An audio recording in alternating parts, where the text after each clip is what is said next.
আসসালামু আলাইকুম আরহামতুল্লাহি ওবারাকাতুহ।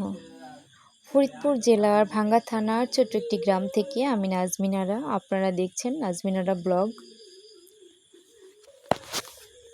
বর্তমান বৃষ্টির যে অবস্থা, বৃষ্টি থামছেই না, এক টানা এভাবে যদি বৃষ্টি নামে মানুষের যে কত ক্ষয়ক্ষতি হবে সেটা বলার মতো না। সবসময় বৃষ্টি হচ্ছে, বৃষ্টি থামার কোনো কথাই নেই, অবিরাম বৃষ্টি হয়ে যাচ্ছে। গ্রামের মানুষের জীবনযাত্রার যে কী অবস্থা, গ্রামের মানুষের যে কী পরিস্থিতি, কী হাল, সেটা গ্রামের মানুষই জানে। শুধু গ্রাম না, শহরেও কিন্তু অনেকেরই চলাচলের খুব কষ্ট হচ্ছে।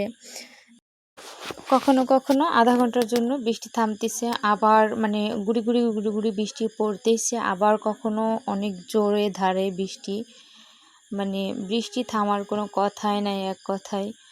তো এই বৃষ্টির মধ্যে মানুষের কাজকামের খুবই সমস্যা। আমরা যে রান্না বাড়া করবো এটা তো অনেক সমস্যা, বাইরে যাইতেও ভয় করে, একদম পিচ্ছিল হয়ে গেছে। তার উপর যদি হয় আঠালো মাটি বা সেদলি টাইপের, যে একটা মাটিতে যে ছেদলি পড়ে, এই ছেদলিটার উপরে বিশেষ করে আঠালো মাটি বা বেলে মাটিতে কিন্তু প্রচুর পরিমাণে ছেদলি পড়ে।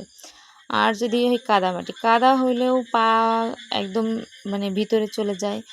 আবার হচ্ছে ছেদলি হলে ঠাস করে পড়ে যাওয়ার একটা বিশেষ ভয় থাকে। তো সব মিলিয়ে চুলাতে পানি অনেক কষ্টদায়ক, খুবই কষ্ট রান্না বাড়া। এদিকে প্রচুর বৃষ্টি হচ্ছে। কোন কোন জেলাতে বৃষ্টি হচ্ছে জানাতে ভুলবেন না। বৃষ্টির মধ্যে আমি এই মাছগুলা কেটে নিয়েছি, বাজারে যাওয়ার কোনো সুযোগ মিলছে না, যদিও বাড়িতে মেহমান আছে, এ কারণে মা বাজার থেকে মাছ নিয়ে আসছিল। তো মাছগুলো কেটে ধুয়ে পরিষ্কার করে নিয়েছি। আর এই যে এখন যে ক্লিপটা দেখছেন, এটা কিন্তু সন্ধ্যার সময়, বিকালবেলা। তো বিকালবেলাতে বৃষ্টির কারণে দেখেন, যখন বৃষ্টি নামে তখন কিন্তু এইটা ওইটা খেতে খুব ইচ্ছে করে। তো বাড়িতে যেহেতু মেহমান, তো মা আবার পিঠা বানাচ্ছিল।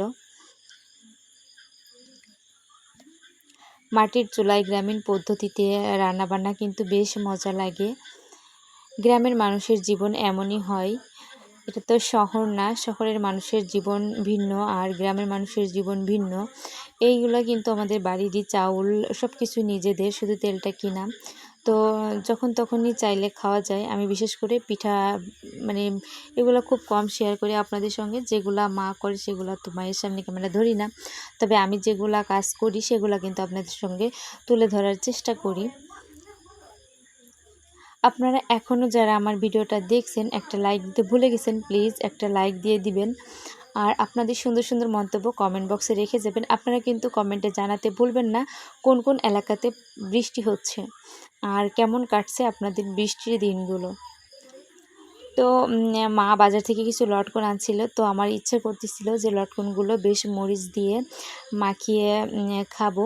তো লটকন তো খুব একটা বেশি না, যদিও লটকনে বেশ ভালো দাম আছে, তারপরেও আমার কাছে যেটা মনে হচ্ছিল, 4টা হোক আর 5টা হোক, আমি কিন্তু ওইটাও কাসুন্দি দিয়া, মরিচ দিয়া, তারপরে হচ্ছে লবণ দিয়া খুব সুন্দর করে মেখে খেয়েছিলাম। বেশ মজা লাগছিল। আপনারাও চাইলে মাখিয়ে এভাবে খেয়ে দেখতে পারেন, খুব সুস্বাদু, খুবই মজাদার। ভিডিওর এ পর্যায়ে এসে আপনাদের কাছ থেকে আমি একটা রিকোয়েস্টই রাখবো যে আপনারা ভিডিওটাতে প্লিজ একটা লাইক দিতে ভুলবেন না, আর আপনাদের সুন্দর সুন্দর মন্তব্য কমেন্ট বক্সে রেখে যাবেন। সবাই ভালো থাকবেন, সুস্থ থাকবেন। আমিও এখন বিদায় নিব। আল্লাহ হাফেজ।